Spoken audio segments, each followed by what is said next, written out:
बिस्मिल्लाहिर्रहमानिर्रहीम बिस्मिल्लाहिर्रहमानिर्रहीम। अस्सलाम वालेकुम प्यारे बच्चों, उम्मीद करती हूँ सब बच्चे घर में खैरियत से होंगे। आज मैं आपको क्लास पंचम की किताब उर्दू पढ़ाऊँगी। आइए चलते हैं पहले कल के सबक की तरफ।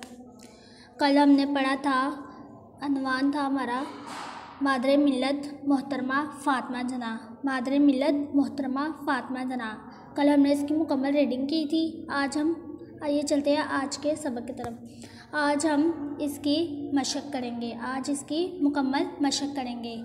सवाल नंबर 1, सबक के मुताबिक सवालों के जवाब लिखें। अलिफ, मोहतरमा फ़ातिमा जना का कायदे आज़म से क्या रिश्ता था? जवाब, मोहतरमा फ़ातिमा जना कायदे आज़म की सबसे छोटी बहन थी। बे, मोहतरमा फ़ातिमा जना कब पैदा हुई? जवाब, 31 जुलाई 1893 को। जवाब, 31 जुलाई 1893 को। जीम, मोहतरमा फ़ातिमा जना कहाँ पैदा हुई? जवाब, कराची में। दाल, मोहतरमा फ़ातिमा जना को दिए गए लक़ब का नाम लिखें। जीम, इनको मादरे मिल्लत का लक़ब मिला, यानी कौम की माँ। हे, मोहतरमा फ़ातिमा जना ने कितने साल लंदन में गुजारे? जी, 5 साल तक। वाओ, मोहतरमा फ़ातिमा जना का इंतकाल कब और कहाँ हुआ? जीम, 9 जुलाई 1967 को कराची में। सवाल नंबर 1 मुकम्मल कर लिया हमने। आइए चलते हैं सवाल नंबर 2 की तरफ। सवाल नंबर 2, सबक के मुताबिक खाली जगह पुर कीजिए। अलिफ, मोहतरमा फ़ातिमा जना ने अपने भाई का डैश पर साथ दिया। मोहतरमा फ़ातिमा जना ने अपने भाई का कदम कदम पर साथ दिया। बे, आज़ादी सबसे बड़ी डैश है। आज़ादी सबसे बड़ी नेमत है। जीम, गरीब मरीज़ों का इलाज डैश करती है। गरीब मरीज़ों का इलाज मुफ्त करती है। दाल, मोहतरमा फ़ातिमा जना को बच्चों से बहुत डैश था। मोहतरमा फ़ातिमा जना को बच्चों से बहुत प्यार था। हे, वक़्त की डैश करो, वक़्त की कदर करो। सवाल नंबर 2 और सवाल नंबर 1 हमने मुकम्मल कर लिया। आइए चलते हैं सवाल नंबर 3 की तरफ। सवाल नंबर 3, दुरुस्त जवाब पर टिक का निशान लगाएं। अलिफ, मोहतरमा फ़ातिमा जना को मादरे मिल्लत का डैश दिया गया। एक है लक़ब, 2 दूसरा ख़िताब, तीसरा अज़ीज़ तख़ल्लुस। मोहतरमा फ़ातिमा जना को मादरे मिल्लत का लक़ब दिया गया। लक़ब, ए लक़ब, एक लक़ब। बे है, वो कायदे आज़म के साथ डैश लंदन में रहीं। एक है, 1 5 साल, 2 7 साल, 3 9 साल, 4 11 साल। ए 5 साल, 1 5 साल। जीम है, मोहतरमा फ़ातिमा जना डैश में पैदा हुई। 1 लाहौर, 2 मुंबई, 3 लखनऊ, 4 कराची। 4 कराची। इसका जवाब है 4 कराची। आइए चलते हैं अपने सफ़ा नंबर 22 की तरफ। सफ़ा नंबर 22, दाल, मोहतरमा फ़ातिमा जना का कराची में डैश इंतकाल हुआ। 6 जुलाई 1967 को, 9 जुलाई 1967 को, 3 12 जुलाई 1967 को, 4 15 जुलाई 1967 को, 2 है इसका आंसर 9 जुलाई 1967 को।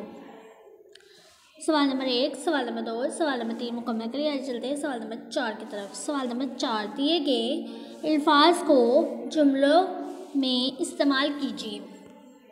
अल्फाज जुमले। अल्फाज है तालीम, इसका जुमला है मुझे तालीम और खेलकूद के साथ साथ मुतालिया का भी शौक़ है। अल्फाज है आज़ादी, आज़ादी बहुत बड़ी नेमत है।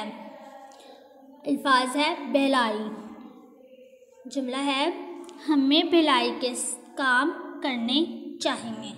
अल्फाज है कौम, जुमला है मौजूदा हुकूमत कौम की भलाई के लिए अच्छे अच्छे काम कर रही है। अल्फाज है सरमाया, जुमला है हमारा सरमाया बैंकों में महफूज रहता है।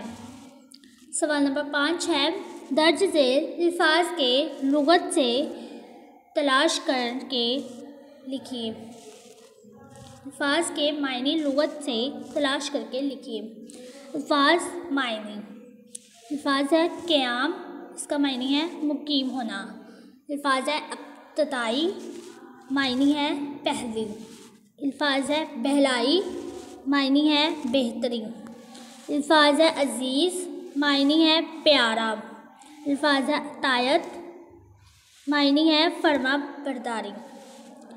अल्फाज है शियार, मायने है तरीका। सवाल नंबर 6 दी गई मिसाल के मुताबिक नए अल्फाज बनाए जैसे ज़िक्र से ज़ाकिर। पहला है शुक्र, इसका होगा शाकिर, शुक्र शाकिर। शेर शायर, दूसरा है शेर शायर।